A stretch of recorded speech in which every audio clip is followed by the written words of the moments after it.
You're watching Kansas City Chiefs Report, powered by Chat Sports. Tyler Jones here with you. Thanks for joining us. Mock draft season is here. We've had so much to talk about over the last few weeks with free agency, with the combine. It didn't really slow down at all after the Super Bowl that we have yet to get to a mock draft.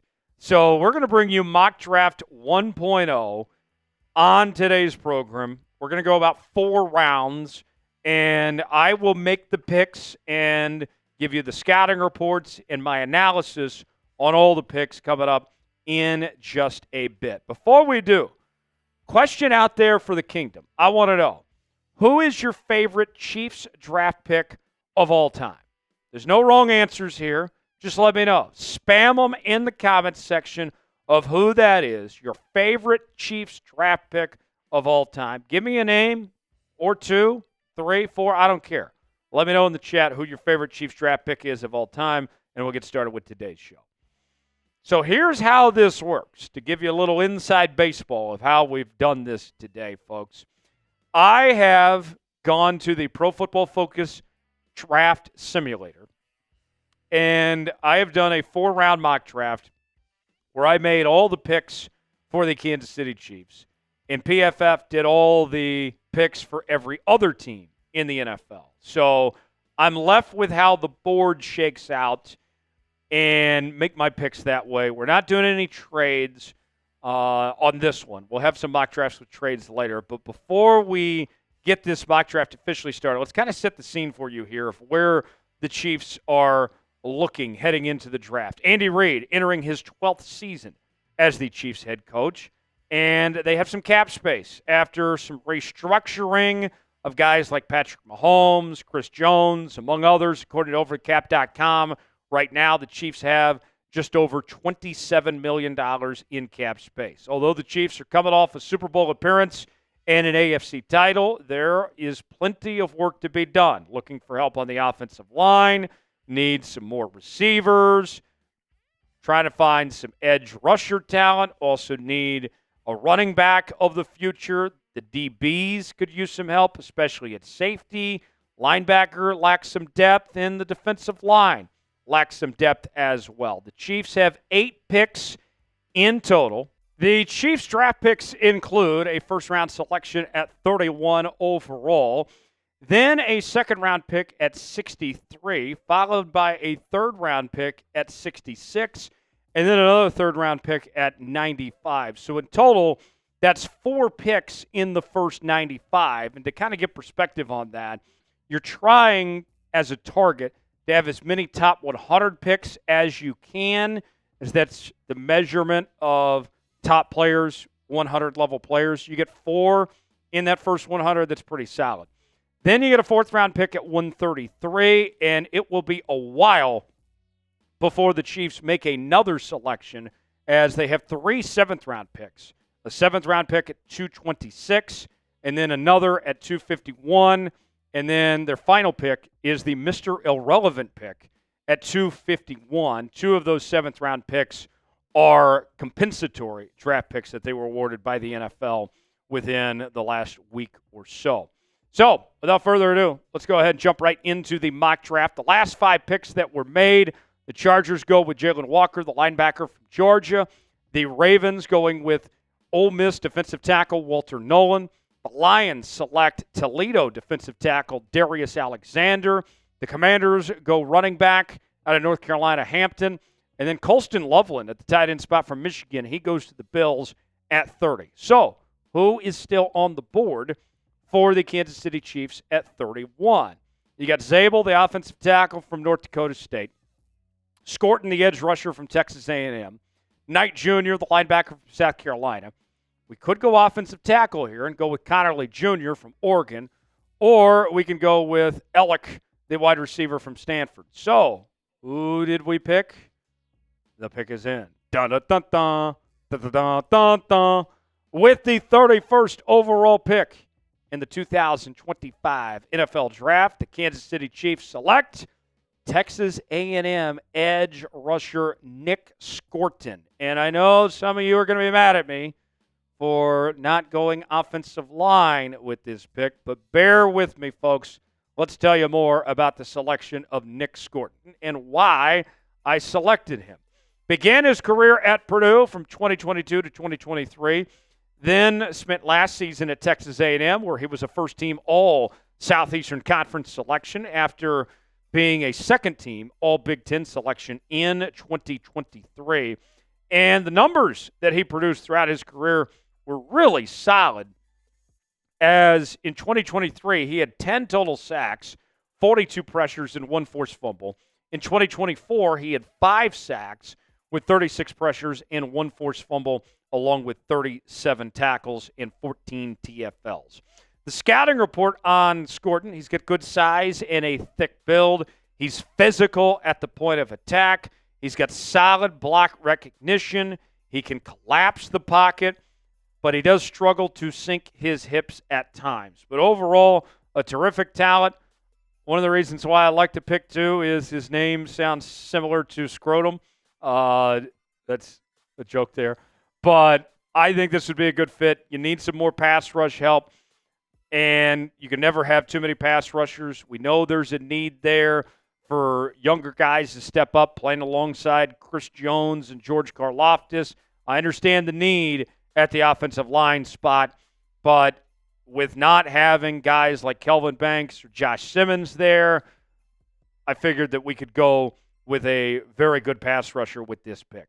Should the Chiefs draft Nic Scourton with their first-round pick at 31 overall, you got 2 options here. Type S for select, P for pass. Way in the comments section, let us know if they should make this pick or not. Today's show is sponsored by our friends at Prize Picks. Prize Picks is the place to go for daily fantasy made easy. Prize Picks is the best place to win cash while watching sports. Join over 10 million users and sign up today. On Prize Picks, you can mix and match player projections from different sports. Combine your favorite basketball players with players from baseball, hockey, esports, and much more. The app is really easy to use. To create a lineup, all you have to do is pick more or less on a few player stats for your shot to win up to 1,000 times your money. Prize Picks offers Venmo, Apple Pay, MasterCard, and more for quick and easy deposits into your account this sports season. Download the app today and use code CLNS to get $50 instantly after you play your first $5 lineup. Yes, you heard that right. Use code CLNS, get $50 instantly after you play your first $5 lineup. I'm looking ahead to the big dance starting this weekend on Thursday, and I got a couple for you. My guy Johnny Broom from Auburn, that's an easy one, just half a point. I think he hits the more on that. And then I got a couple more guys for you that we're going with the more on. And I put $20 down. All 3 of these hit. That turns into $100. Play along with me, PrizePicks.com/CLNS, promo code CLNS. Link is in the comments and description of today's video. Prize Picks, run your game. Check out Prize Picks today. Tell them that Tyler Jones and the Chiefs Report sent you. You'll be glad you did. All right, let's skip ahead to the 63rd overall pick now. And we got some options here, which include the likes of Aireontae Ersery, as well as Omar Norman Lott, Dylan Sampson, Caleb Johnson, and Kyle Kennard are some of the best available with this pick. And so without further ado, the pick is in. Dun, dun, dun, dun, dun, dun, dun, dun. With the 63rd overall pick, the Kansas City Chiefs are going to go with Ersery, the offensive tackle from Minnesota. Let's tell you more about Ersery, what he's bringing to Kansas City with this pick here at 63rd overall, getting our help we're looking for on the offensive line. Played at Minnesota from 2020 to 2024. He was named the Big Ten's Offensive Lineman of the Year in 2024. Was also a first-team All-Big Ten selection. And I got to tell you, I think there's some very good value here with being able to find this guy here in the second round. When you look at some of the offensive linemen that are out there, his numbers are even better than a guy like Josh Simmons, for example. His overall grade, 77.5. Pass block grade, 77.3. Run block grade, 73.6. only allowed 1 sack in 3 penalties. He was very solid. And taking it a step further, gave up 1 hit, 10 hurries last season. Those are numbers I can live with that can translate to the next level. His scouting report includes a powerful punch that he brings to the table. He's got good arm length, very important for his position. And I think this guy could play for Coach Eric Taylor because he's got the mindset of clear eyes, full hearts, and he can't lose, as he's got good vision and good awareness. Solid athletic ability. One of the big knocks on him, though, is he can be a little tardy, a little late with his striking times, but I don't think that's anything he can't overcome there. What do you think about this draft pick for Kansas City? Would you make the pick? You got 2 options here. Type Y for yes, in for no. Way in the comments section. Let me know what you think. The Chiefs Report is bringing you draft coverage all the way through the 2025 NFL Draft. We got more mock drafts in the future, more news and rumors. We're also talking trades and free agency as well. This is your one-stop shop for all things Kansas City Chiefs. If you love the Chiefs, this is the channel for you. Subscribe now. Stay up to date with everything you need to know leading up to the draft. And doesn't cost you a thing. 100% free. YouTube.com/ChiefsTV. Subscribe now. Turn on notifications. You'll be glad you did. All right, let's shift gears now and go to the 3rd round, our 66th overall pick. And we're getting the help we're looking for on the defensive line. This is where we take Florida State defensive tackle Joshua Farmer with this pick. Let's tell you more about Farmer. Played at Florida State from 2021 to 2024, and he was a second-team All-ACC selection in 2023. That was the year Florida State went undefeated in the regular season, just missed the college football playoff, and the accolades were not quite as good this past season, but he was given the Bobby Bowden Leadership Award for his efforts on and off the field. And you look at the numbers, not bad for an interior defensive lineman. 32 tackles, 8 TFLs, 4 sacks this past year. In 2023, the year prior, when he was second-team All-ACC, he had 32 tackles, 7 TFLs, and 5 sacks, as well as 20 pressures and a forced fumble. The scouting report, thick build, great arm length. He's got good acceleration. That's typically not something you hear too much about when it comes to interior defensive linemen. Plenty of upper body strength he brings to the table as well. He's an effective bull rusher, but at times his pad level can get a bit too high, so that'll be something he needs to work on there. Who's a player the Chiefs should draft? Give me a name that you would like to see end up in Kansas City in this year's draft. Weigh in, let us know. Give us a few names that you'd like to see on the Chiefs this year.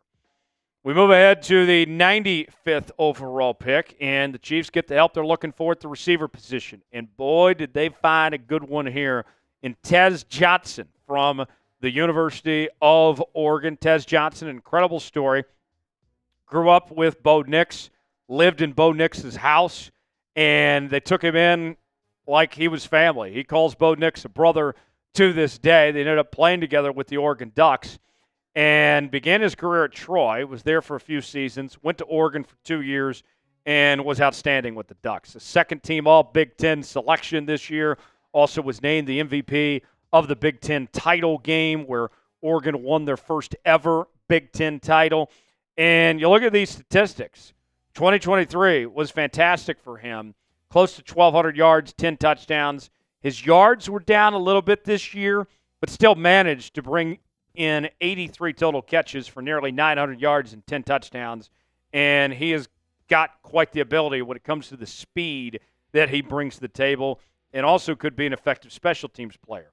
The scouting report, a quick twitch mover, dynamic with the yards after catch that he can bring to the table, a versatile playmaker, special teams value. I think the Chiefs don't really have a great solution at this point in time when it comes to the return game.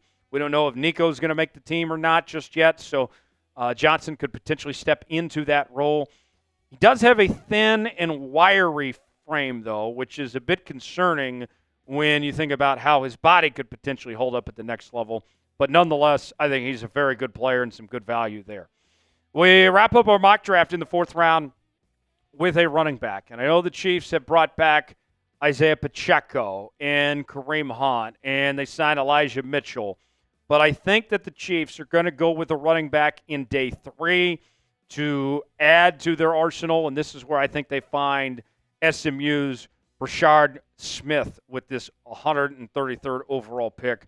And that could be danger for Carson Steele. That could be him being the casualty as a result as the Chiefs try to get younger, get some fresh legs in that backfield. So, how would you grade my mock draft of these 5 picks for Kansas City in 4 rounds? A, B, C, D, or F. Get your grades in the comments section and let us know how I did. Anything less than an A, and you are a hater, my friends. To recap, here is a look at the mock draft. We went edge with the 31 overall pick. We took care of our offensive tackle at 63. We also got a defensive tackle at 66, wide receiver with Johnson at 95, and then running back with Smith at 133. So we took care of a lot of needs there. Didn't take care of the defensive back spot, but you can't cover it all in those first few picks. And I would think that there's going to be a decent chance Kansas City is going to trade up into the 5th and 6th round and not just go with all 3 7th-round picks here. That might be the opportunity they're looking for to get help in that DB room. Thanks for watching. If you made it to the end of today's video, that means you are a real one. Spam real one in the comments section, and we'll see you next time. Here are the Kansas City Chiefs.